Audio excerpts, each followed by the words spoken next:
phénomène Sonko soo xoolee nguur gi moo fabriqué Sonko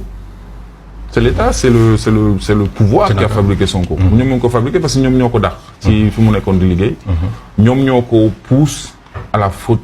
ñoom ñoo ko bund xatal entre guillemets ñoom ñoo lancé une attaque contre lui et lui aussi à un certain moment il était obligé de se défendre et nan lay défendre boppam c'est à un certain moment de dire écoutez xool leen li may def c'est pas qu'il se victimise mais les Sénégalais ont vu l'exemple de Khalifa Sall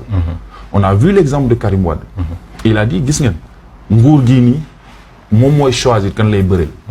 moom mooy choisir kan la dul bëreel n'est-ce pas donc ils utilisent la justice le pouvoir utilise la justice pour faagaagal yenn adversaires politiques yi et ils sont tombés sur un os parce que Ousmane Sonko ne s'est pas laissé faire et c'est la raison pour laquelle sa popularité a explosé c'est-à-dire que lépp li gars yi defoon pour tëj ko dañ koy gën a may doole parce que justement c'est exactement benn genre c'est une tactique wala c'est une stratégie de guerre la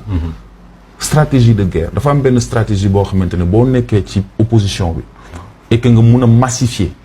nga am ay jeunes yu nekk sa ginnaaw et que nga am tu sais man li may wax souvent ni may analyser évolution wu Ousmane Sonko wala bokk évolution politique président bu nekk am na loo xamante ne président bu nekk moom moo lay fal te li lay fal peut-être leneen moo lay folli